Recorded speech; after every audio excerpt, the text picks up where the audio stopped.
Hey there guys, this is Richard, your host with another Marvelous video. Hey, Masters of the Universe fans, welcome back to Marvelous Videos. Today we're diving deep into the world of Eternia to bring you the lowdown on some of the most powerful He-Man and the Masters of the Universe characters. Whether you're a die-hard He-Man enthusiast or just someone curious about the iconic Mattel characters that rocked on Saturday mornings, you're in for a treat. We've got the muscle-bound heroes, the sinister villains, and some seriously wild creatures that made Eternia the place to be. But before we jump into the Power Pack list, make sure you hit that subscribe button and ring the notification bell so you never miss out on our epic trips down memory lane. Alright folks, grab your power swords and let's journey back to the golden era of cartoons as we count down the 25 most powerful He-Man and the Masters of the Universe characters. Before we go into our explanation, we have a very small request. If you like our content, please support us by subscribing to our channel. This is a small click for you, but for us, it means a lot. Thank you. Let's begin!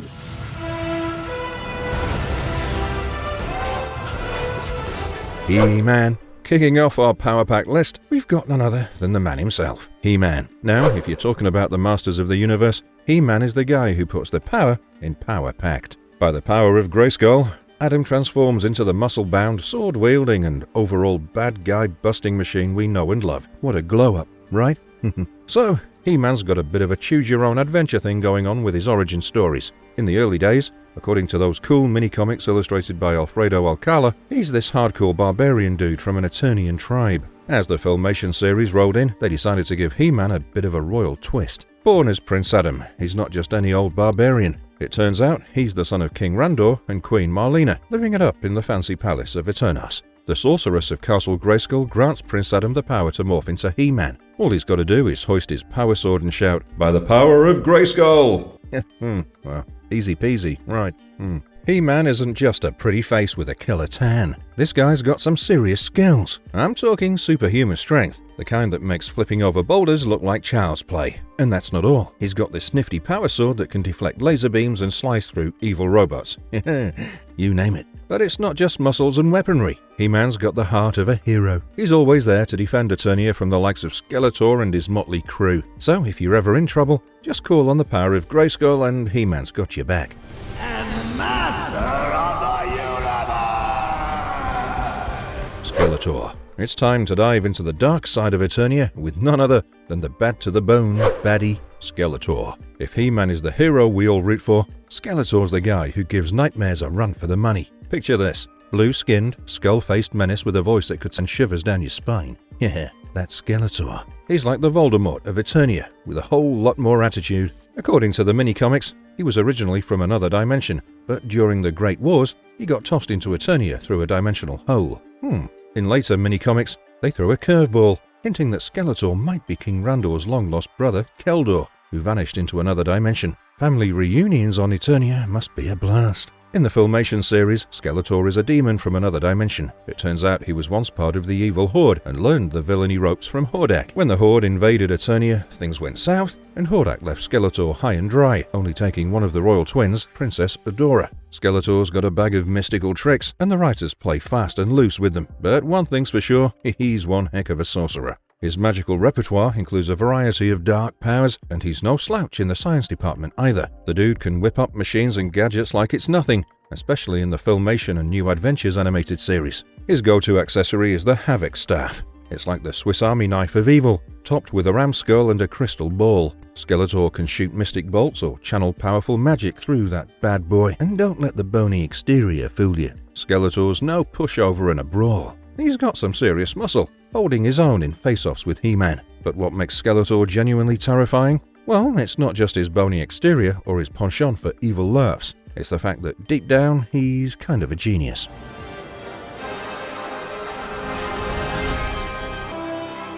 The Sorceress. Alright folks, let's shift gears from evil to the mystical guardian of Castle Grayskull, the Sorceress. She's the magical mojo that keeps things in check. So, who is the Sorceress? Well, she's the mystical entity responsible for watching over Castle Grayskull, ensuring no one with ill intentions gets their mitts on its secrets. Even though she's hailed as one of the top dogs in Eternia's power pyramid, the Sorceress is all about that humble life. She's not into flaunting her magical prowess or seeking praise. No, this mystical guardian prefers to chill solo in Castle Grayskull, quietly watching over Eternia and playing the ultimate guiding light for our man, He-Man. It's like having a wise magical Yoda without the green skin and pointy ears. The Sorceress didn't just hand Prince Adam his power sword to transform into HeMan, she also hooked up Princess Adora with the Sword of Protection, turning her into Shira. And she's not just a one-time magical dealer, she's the go-to advisor and mentor for both HeMan and Shira. In the Filmation series, she's also got this bird form, Zoar, which adds another level of cool to her character.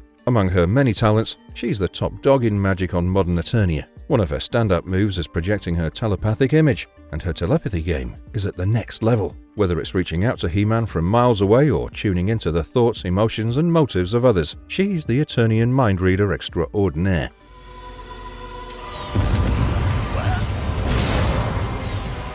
Hordak. Get ready to grip your power swords tight because we're about to step into the dark realm of Hordak, the top dog leading the evil horde. However, he's not a native of Eternia. No sir, he's an outsider, a cosmic conqueror who found his way to our dear planet. In his early days, Hordak was a mentor to none other than Skeletor. As I mentioned before, things went south when Hordak invaded Eternia and tried to kidnap the royal twins, Prince Adam and Princess Adora. The whole kidnapping plan didn't go as smoothly as he hoped, and he ended up ditching Skeletor and jetting off with just one twin, Princess Adora, who later became Shira. In the Filmation series, Hordak has a different playbook compared to his magic-loving ex-student Skeletor. While Skeletor leans heavily on magic, Hordak is all about the science game. This guy's a shape-shifting wizard, turning his arm into an energy cannon, morphing into a colossal tank, and even blasting off like a rocket to cover great distances. Now, flip the page to the mini-comics and Marvel Star comic books, and you'll catch a different vibe. Here, Hordak leans more into the magical realm, giving Skeletor a run for his money in the dark mage department. Whether science or magic, one thing's for sure, Hordak's got a bag of tricks that'll keep you on your toes.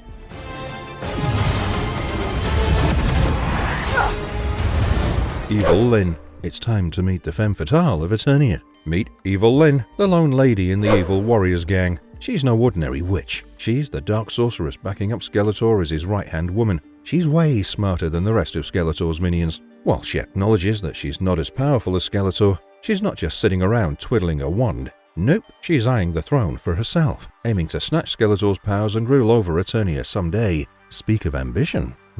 What makes her stand out? Well, she's not just blindly following Skeletor's lead. This enchantress has her own schemes going on, sometimes going solo without her bony boss. Her go-to? A magic wand topped with a crystal ball. But don't be fooled, she's perfectly capable of conjuring magic without interrupts. In 1983, Evil Lynn debuted in the Masters of the Universe toy line with a mission to bring some female power to the Evil Warriors. Initially, the plan was to have her as an evil warrior goddess, serving as the counterpart to Tila. So, in a world of muscle-bound heroes and villains, Evil Lynn stepped in to show that the ladies could bring their own kind of magic and evil to the battle. When it comes to powers, Evil Lynn is basically a one-woman magical show. This enchantress could teleport, unleash powerful magical blasts from both her hands and eyes, control the minds of unsuspecting souls, and even summon violent storms. But wait, there's more. She's not just about flashy spells. Evil Lynn is a master of disguise. She can fool the heroic warriors with her tricky illusions, making them question what's real and what's just another one of her sneaky deceptions.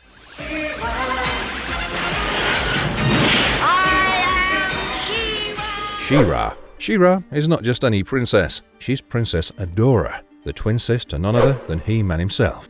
And get this, she didn't start off on the good side of the tracks. Nope, she used to roll with the baddest of the bad, Hordak and his evil horde. That's until she discovers the truth about her past, her bro, and the powerhouse of Castle Grayskull. I've already covered her abduction by Hordak several times in this video, so I won't go over that again. When she transforms into Shira, it's not just a costume change. She gets a power-up that'd make HeMan's jaw drop. Armed with the mighty Sword of Protection, she's not just slashing through baddies, she's unleashing some serious magical whoop-ass.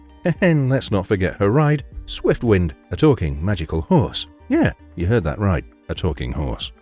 Much like HeMan, Shira is a determined and assertive individual with a strong commitment to doing what's right and motivating others to follow suit. She's not just a powerhouse, she's warm-hearted, rational, and noble, often sprinkling in a sharp sense of humor, even in the heat of battle. When it comes to her abilities, Shira kicks it up a notch. Superhuman strength, enhanced speed, lightning-quick reflexes, and nearly indestructible. Well, she's the whole package. But that's not all. Her chief weapon, the Sword of Protection, isn't just for show. She can morph it into various weapons like a shield, boomerang, and even a giant handcuff. Yeah, plus it can transform into handy tools like a ladder and a space helmet. The stone in the sword? Well, it's not just bling. It can shoot laser-like energy beams and is the powerhouse behind the sword's magic. She's a character with style and a whole arsenal of tricks.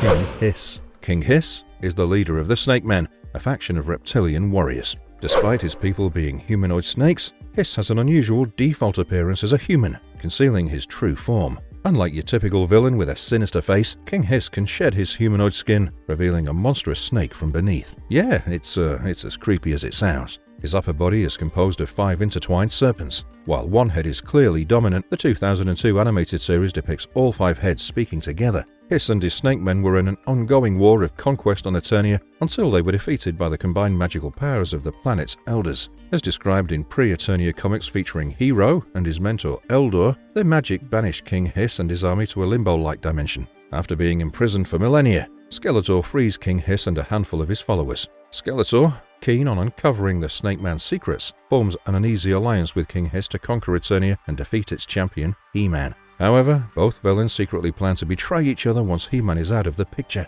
It's a classic case of villains teaming up until they can stab each other in the back. King Hiss isn't just about looking menacing. He's got some serious power moves. He can control and summon snakes, which is like having a scaly army at his disposal. Plus, with that whole shedding skin trick, he's practically a master of disguise. In the 2000s version, his serpentine magic is versatile and modular, capable of various effects like snaring, clearing obstacles, creating protective barriers, concussion force, telekinesis, and even animating snake mounting through mysticism.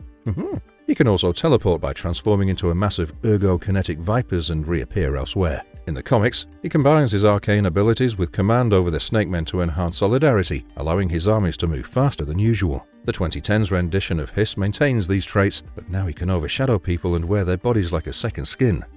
Unfortunately, this usually results in the death of the host, leaving them looking as if their insides were hollowed out, resembling a shed dermal layer. Come on now, don't gag.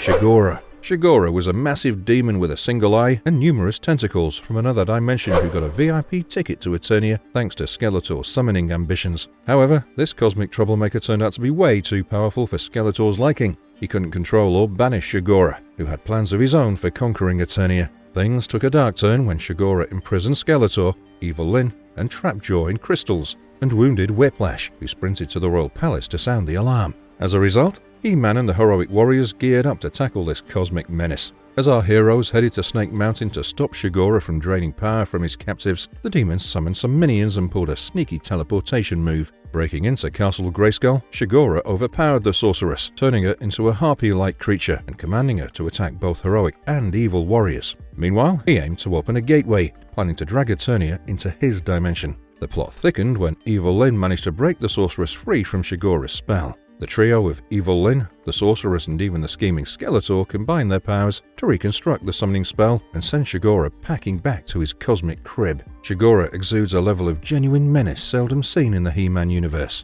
While the animation of his body might not be flawless, his facial expressions are remarkably well executed, effectively conveying his evil and unpleasant nature.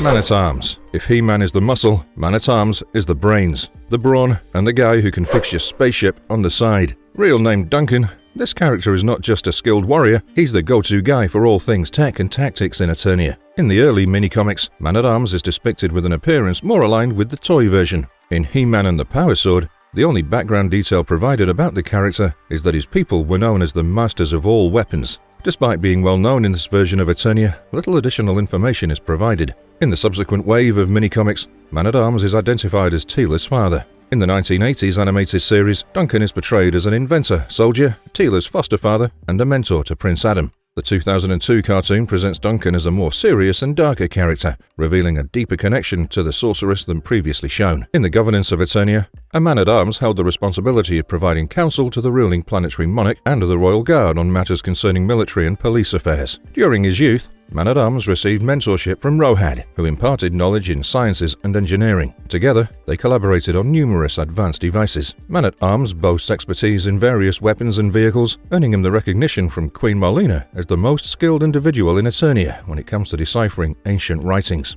Frequently entrusted with leading expeditions and investigations, Man-at-Arms showcases his capabilities in handling a diverse array of tasks.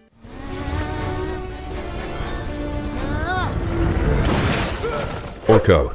Orco is a tiny sorcerer with a pointy hat who acts as the enchanting wildcard in Eternia, who brings a touch of magic to the mix. Orco comes from the magical world of Troller, but here in Eternia, his magical skills aren't exactly top tier. But hey, he's got heart, and that counts for a lot. Much like all Trollans, Orco presents as a small blue humanoid with the ability to float in mid-air. His appearance is nearly entirely concealed by a robe, hat and scarf, with only his ears, hands and eyes occasionally visible to the audience due to Trollan customs that restrict revealing one's face. Despite being a skilled wizard in his homeworld of Troller, the laws of nature there differ significantly from those in Eternia. Consequently, when Orco assists HeMan on adventures, his spells often go awry or malfunction. Orco might not always get his spells right, but his intentions are always pure. In addition to his magical spells, Orco uses his hat to store many items, some practical and others not so useful. The hat's seemingly boundless capacity suggests it might be enchanted as a bag of holding. Orco's arrival in Eternia was the result of a cosmic storm accidentally transporting him there. He emerged in the Tar Swamp,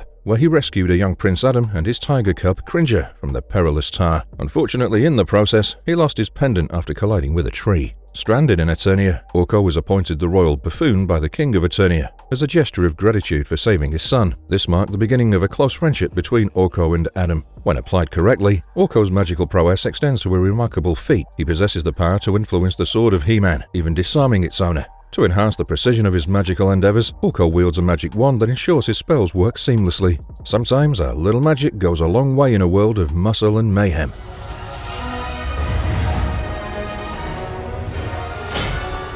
Tila. Tila is no ordinary warrior. She holds the esteemed position of Captain of the Royal Guard at the Palace of Eternos, her primary duties including training and safeguarding Prince Adam. While Prince Adam transforms into HeMan, Tila frequently lends her skills to assist him in battles, all the while remaining oblivious to his secret identity. Additionally, she's the adopted daughter of Man-at-Arms, solidifying her status as a formidable force in the grand battles of Eternia. Once upon a time, much before the emergence of HeMan, Man-at-Arms thwarted the sinister plans of the evil warrior Merman, who intended to sacrifice Zoar to the demon Bakul. Following this heroic act, Man-at-Arms ventured to Zoar's nest, where he discovered a baby girl who was none other than Tila, the daughter of the Sorceress of Castle Grayskull. Given the Sorceress's duty to protect Castle Grayskull, she entrusted the care of Tila to Man-at-Arms, keeping Tila's true identity hidden to safeguard her from potential threats. Under the initial guidance of her adopted father, Tila has earned the title of the most skilled warrior in all of Eternia. A nimble and agile fighter, she excels in holds and throws, often overcoming physically stronger and more seasoned opponents despite her youth. Tila's training extends beyond combat. She underwent rigorous education in martial arts, weaponry, vehicle operation,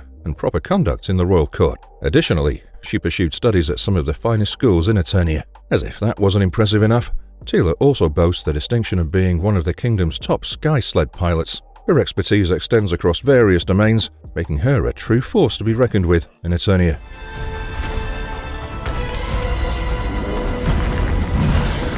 Beastman. Time for a wild turn in this video, as Beastman has arrived. Beastman emerged as one of the initial 7 characters crafted for the Masters of the Universe toy line by Mattel during the early 1980s. He was among the first 4 to be fully developed and introduced, alongside HeMan, Man-at-Arms, and Skeletor. According to the mini-comics, Beastman was Skeletor's closest and most devoted follower within the initially small group of evil warriors. He was portrayed as a fierce man-beast capable of summoning various wild creatures of Eternia to assist in Skeletor's nefarious plans. In subsequent renditions, this origin story remained largely unchanged, positioning Beastman consistently as one of Skeletor's significant henchmen. Despite possessing a degree of cunning, Skeletor often undervalued Beastman's abilities and frequently directed his wrath toward him, assigning blame when plans went awry. Although resentful of Skeletor's domineering behavior, Beastman lacked the courage to confront him directly, evolving over time into a more incompetent and comedic character. In the 2002 series, Beastman could command all animals except dragons. His preferred minions included shadow beasts, serpentors, and griffins. He even exerted control over Manny Faces when the latter was in his beast form. To enhance his dominion over creatures, Beastman created a bestiary in the caverns beneath Snake Mountain, housing cages filled with monsters and beasts ready to carry out his commands. In addition to his ability to control various animals, Beastman possesses a range of great powers, including brute strength, stamina, durability, and agility. He has extensive knowledge of wild animals, is an expert in tracking, and possesses feral instincts, heightened animal-like senses, and decent combat skills.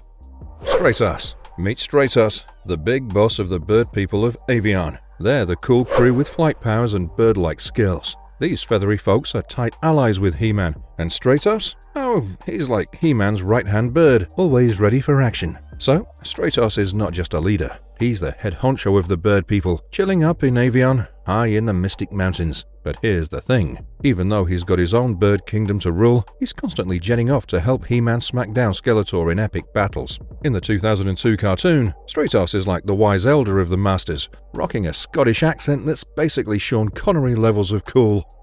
Talk about soaring to new heights.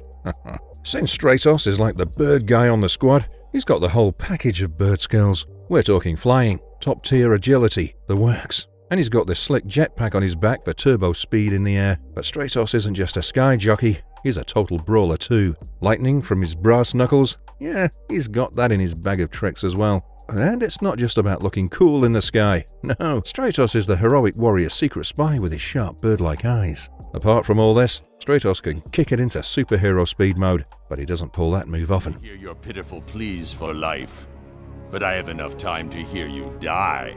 Merman. Let's talk about the Aquaman of Eternia. Merman, with his fishy features and command over all things aquatic, is Skeletor's go-to guy when it comes to stirring up trouble beneath the waves. From the murky depths of the ocean, he emerges as a challenging foe with a knack for unleashing sea creatures on his enemies. Merman was the ocean warlord from the Crystal Sea, rolling with Skeletor's crew. He's been riding the evil wave since the early days, aiming to be Skeletor's favorite right-hand fish. He even tried to snag HeMan's gear, thinking it'd make him just as gnarly as Skeletor, but he had no luck and got beat by Stratos. While he clocked in at Snake Mountain, Merman preferred kicking it in the deep blue, doing his own underwater thing. He has telepathic skills to boss around sea creatures, and has his own aquatic army to back him up. Fast forward to the 2002 series, and Merman declares himself the king of the seas, and runs the show in his underwater kingdom. Talk about making a splash in the villain game. Merman was pretty much designed to be Skeletor's main sidekick right after Beastman. Oh, here's a fun fact. Mattel took a creative recycling route in 1985 by using the same mold for Merman to cook up another villain in the Masters of the Universe gang,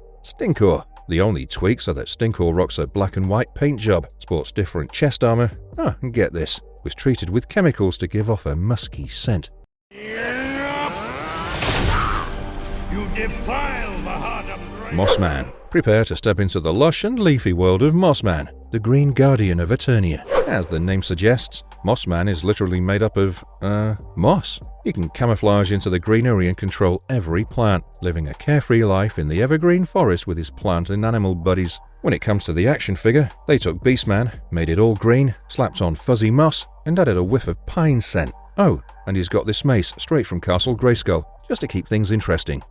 Back in '85, Mossman rolled into the Masters of the Universe toy scene. Even though the cartoon was winding down, he made a cameo as the plant spy and vine superhero in a couple of episodes. Fast forward to the 2002 series, and Mossman's the legend, the Yeti of Eternia, farming, harmonizing, and keeping the whole place in check. When Mossman steps in, it's a green explosion of plant power. In this series, Mossman is portrayed as one of the heavy hitters in Eternia, maybe even giving HeMan a run for his money in the power department. So naturally, you won't be seeing him in every other episode. He only swoops in when the Masters are knee-deep in trouble and in dire need of some green muscle. He can morph into any plant, making him the ultimate camouflage ninja to sneak past enemies. Plus, he's like the king of all things green, dominating any plant or vegetation like a boss. And it doesn't stop there. This guy's got agility and strength on par with an ape. He's the plant-powered superhero you never knew you needed.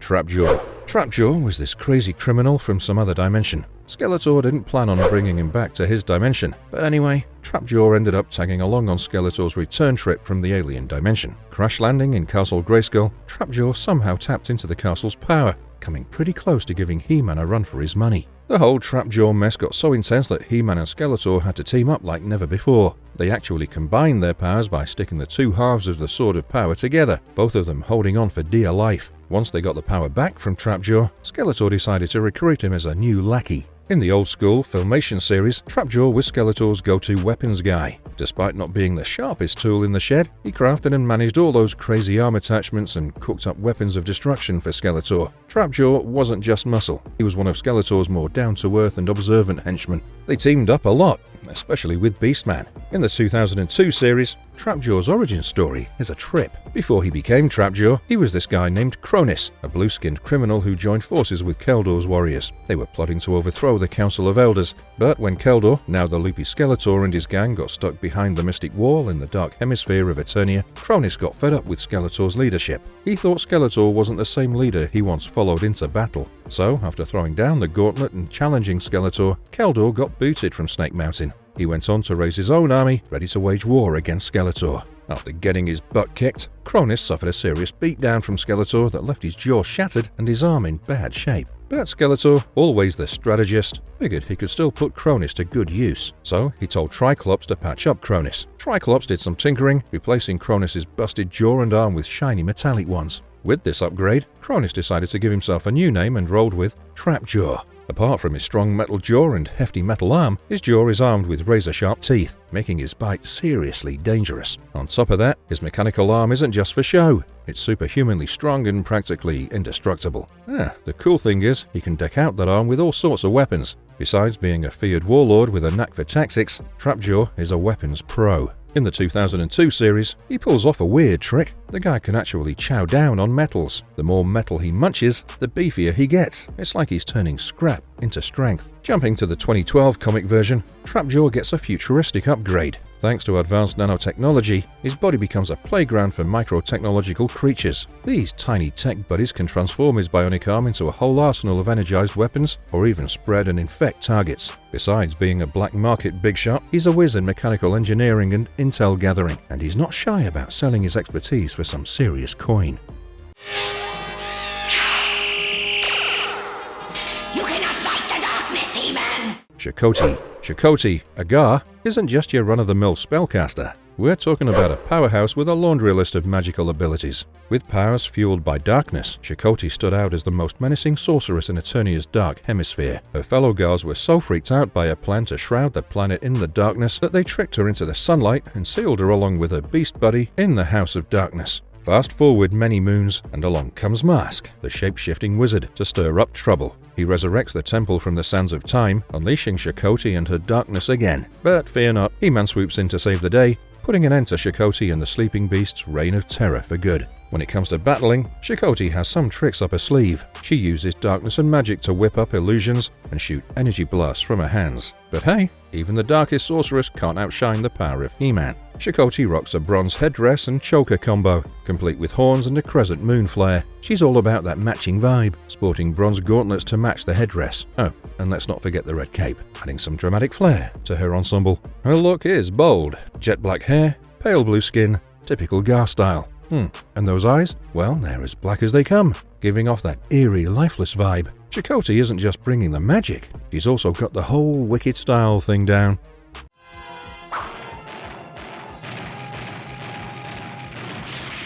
Manny Faces. Alright folks, get ready to meet one of the most unique characters in the Masters of the universe. Manny Faces. So, hear me out. Manny Faces isn't just one persona. He's 3 in 1. Yeah, you heard that right. This dude can switch between 3 different faces on the fly, each with its own set of skills and abilities. His real name was Plor, and he was hands down the most outstanding actor on the whole planet. He once graced the stage at Prince Adam's 18th birthday bash. Man, he had everyone at King Randor and Queen Marlena's court in stitches. But here's where things took a crazy turn. Plor decided to take a swig of this magic potion cooked up by Skeletor himself. And boom, just like that, he transformed into this monstrous creature, all buffed up and totally on Team Evil. Thankfully, with a bit of assistance from HeMan and the Sorceress, Plor managed to shake off that evil spell. But here's the twist. The process left him with not 1, not 2, but 3 personalities to deal with. Eventually, Plor embraced his new identity as Manny Faces, fighting for justice like a champ. He's the ultimate triple threat, switching between human, robot, and monster forms to take down the bad guys. As I mentioned earlier, each of Manny Faces' personas brings something unique to the table. First up, there's the human face. This version of Manny Faces is just your regular, everyday guy. But don't let that fool you. He's a skilled warrior through and through. Then there's the robotic face. With this persona, Manny Faces gains some serious brain power. Think grand intelligence, sensor tracking, and the ability to lock onto targets with pinpoint accuracy. Plus, being in this robotic form means he doesn't need to breathe, so drowning or asphyxiation, not a problem. Lastly, let's discuss the monster face. This is where Manny Faces really flexes his muscles, literally. In this form, he's got superhuman strength, allowing him to lift heavy objects and dish out some seriously devastating blows. And did I mention the super senses and sharp claws? Yeah, he's a force to be reckoned with. And just when you thought he couldn't get any cooler, Manny Faces also packs a small blaster gun. He's not afraid to bust out some energy blasts when the going gets tough. So, whether he's fighting up close and personal or blasting from a distance, Manny Faces is always ready to bring the heat.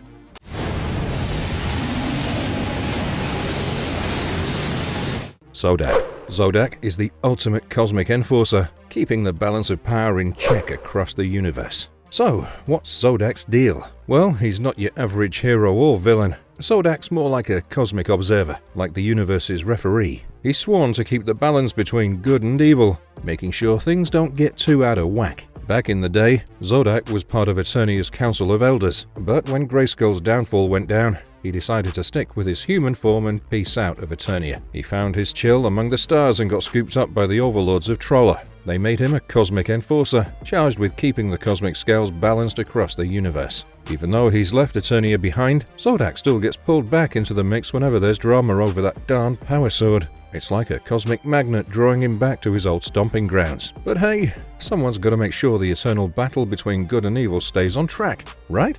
And that's where Zodak comes in, keeping things in check wherever he goes. Zodak has some serious cosmic powers up his sleeve. We're talking about the ability to travel through space and time like it's no big deal. Plus, he's got this cosmic energy manipulation thing going on, which basically means he can harness the power of the universe itself. Zodak isn't one to take sides. He believes in leading a neutral life. He'll team up with HeMan and the good guys if the universe needs saving. But don't be surprised if he throws down with Skeletor and his crew too. Even though Zodak won't directly interfere, he's not shy about lending a hand with info and handy artifacts. He has this mysterious vibe going on, dropping hints and clues for the heroes to figure things out themselves. And let's talk about his ride, the Cosmic Chair. This baby moves through space faster than you can say light speed, allowing Zodak to zip around the cosmos in no time. About his gear, Zodak's helmet and armor are standard issues for enforcers like him. They've got this nifty thought projector built in, so he can telepathically share knowledge with his allies.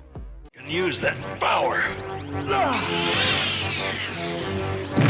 Faker. If you thought you knew HeMan, well, get ready for this twisted doppelganger. In the original mini-comics and the Filmation series, Faker was conjured up by Skeletor to be his own twisted version of HeMan. This guy was a spitting image of our hero, with the only giveaways being his glowing eyes and this eerie, hollow-sounding voice. Later on, his origin story changed. Man-at-Arms cooked up Faker to step in for HeMan whenever Prince Adam needed to slip away. But after his debut mission, Faker got the cold shoulder and ended up in the royal junkyard. That's where the sneaky triclops stepped in and salvaged him. Then, at Skeletor's request, Faker went through a bit of a makeover. He got reprogrammed to play the ultimate trick, convincing everyone in Eternia that HeMan had gone rogue, betrayed King Randor, and turned to the dark side. Faker was almost a perfect replica of HeMan, boasting strength comparable to our heroes. And when they faced off, he indeed showed he could hold his own in a brawl. Plus, he was pretty slick, mimicking HeMan's moves and combat style flawlessly. In dim light and from afar, Faker could pull off a convincing act, easily fooling even HeMan's closest pals.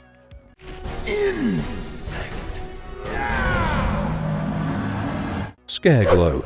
Let's break down the spooky story of Scareglow. This dude was no ordinary ghoul. He hailed from another dimension, summoned by Skeletor himself from across time and space. Now, the details on where exactly Scareglow came from are a bit fuzzy, but one thing's for sure, he wasn't someone you'd want to bump into in a dark alley. At first, Scareglow wasn't exactly keen on playing second fiddle to Skeletor. He even gave his would-be master a run for his money, threatening him and whatnot. But Skeletor wasn't about to let this ghostly menace get the best of him. He quickly put Scareglow in his place, making it clear that he wouldn't be returning to his own realm until he'd taken down HeMan and his crew. In his former life, this spooky spectre went by the name of Null. He was a shady bounty hunter who was seriously obsessed with breaking into Castle Grayskull. Legend had it that within those walls lay the power to rule the entire universe, and Null was determined to get his hands on it. But as fate would have it, his obsession led to his downfall. He ended up cursed and banished to the dimension of Infinita, forever chained to his past crimes. But leave it to Skeletor to stir up trouble. Using a magical spell, he brought Null back to Eternia with one purpose in mind: to assemble the most evil warriors from across the dimensions. Armed with a Scythe of Doom, Null, now known as Scareglow, teamed up with Skeletor and quickly earned his spooky moniker.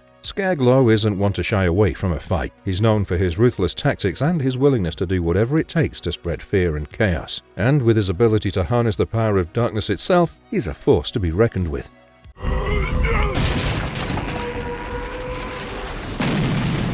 Ramman. Ramman, real name Crass, is the powerhouse member of the Heroic Warriors. This guy is unmistakable with his sturdy build, spring-loaded legs, and that iconic flat-topped metal helmet. In his early days, Ramman was a bit of a loner, living out in the barren lands. He had this habit of charging at anyone who dared to cross his turf, assuming they were there for a fight. While his backstory isn't fully explored, it's hinted that he retreated to this desolate stretch of land after facing constant mistreatment from others. However, like most Masters of the Universe characters, Ramman also has a new backstory. Hailing from a village near the Vine Jungle, Crass grew up in the shadow of constant threat from the savage Beastmen. During one vicious attack, he donned his family's ancient mystical armor, which had this nifty ability to absorb raw force. With it, he charged headfirst into battle, earning himself the moniker Ramman for his signature move. Skeletor caught wind of Ramman's impressive display of strength and recruited him for a sneaky plan to break through the drawbridge of Castle Grayskull. But when Ramman witnessed Skeletor's true colors as he attacked HeMan, he had a change of heart. Switching sides, he joined forces with the Masters of the Universe, using his immense physique as a battering ram against evil. And from that day forward, Ramman became a crucial player in the battle against Skeletor and his minions, ready to charge into action whenever his friends needed him most. Ramman relies on his spring-loaded legs to boost his charge attacks, giving him a decisive advantage in battle. His armor is crucial protection for his head and upper body, yet it's lightweight enough to allow him to swim easily. Interestingly, Ramman is always seen wearing his armor, even when catching some shut-eye. While he might not be the brightest bulb in the box, Ramman makes up for it with his unwavering bravery on the battlefield.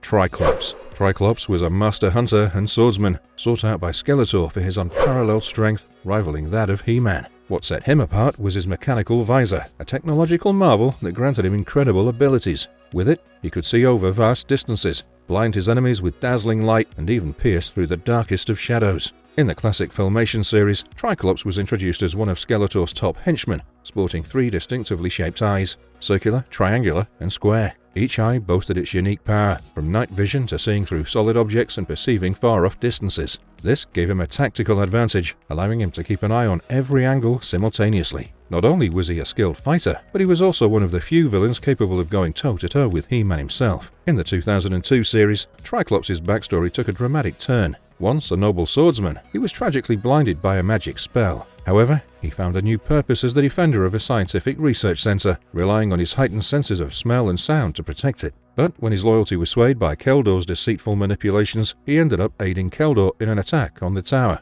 In return, Keldor granted him a remarkable gift, a mechanical visor that not only restored his sight, but also bound Triclops to Keldor's cause in secret. Triclops is quite the skilled pilot, boasting about his ability to evade any incoming attacks in aerial combat. His claim proved true when even HeMan struggled to land a hit on him. For the most part, Triclops excels in roles that require vigilance and defense, making him an ideal candidate for lookout duty or serving as a guard.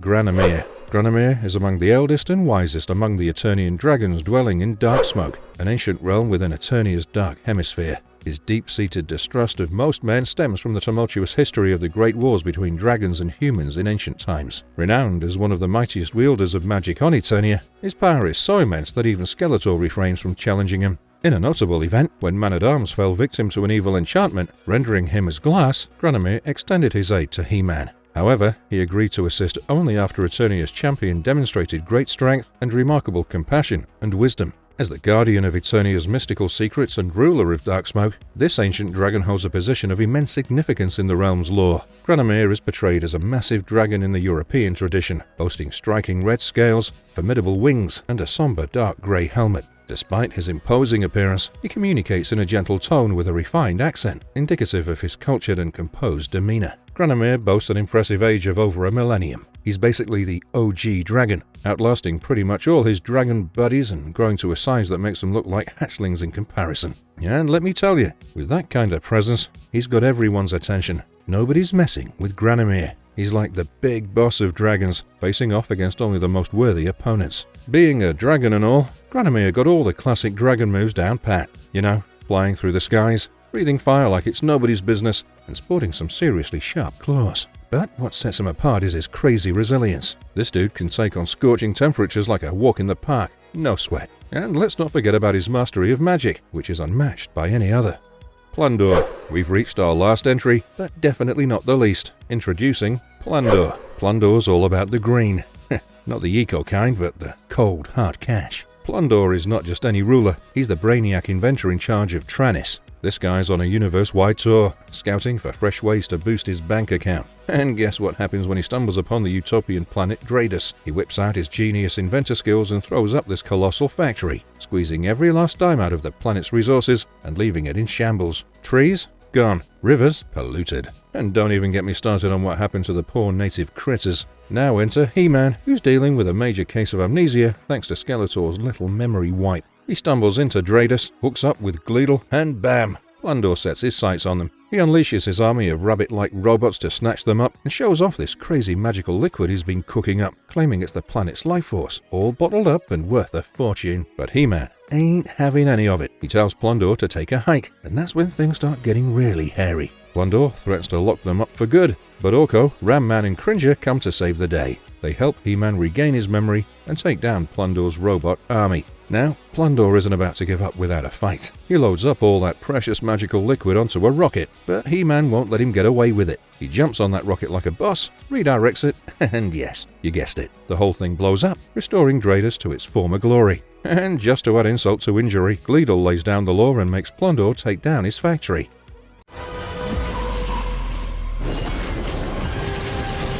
Marvelous verdicts? Well, that brings us to the end of the video. We've just scratched the surface of the epic roster of characters in the HeMan universe. We listed down a whole bunch of heroes and villains here, and each one has its own special something that makes them stand out. No matter if you cheer for the good guys or feel the pull of the dark side, you've got to admit, these characters are just plain awesome. So if you clicked on this thumbnail to relive your childhood memories or to discover these characters for the first time, we hope you enjoyed diving into the world of HeMan with us. Who's your favourite character from the list? Let us know in the comments below. Until next time, keep the power of Grayskull alive. And if you liked our content, don't forget to leave a like and subscribe to us if you haven't already. Have a good one and be safe. Thanks everyone.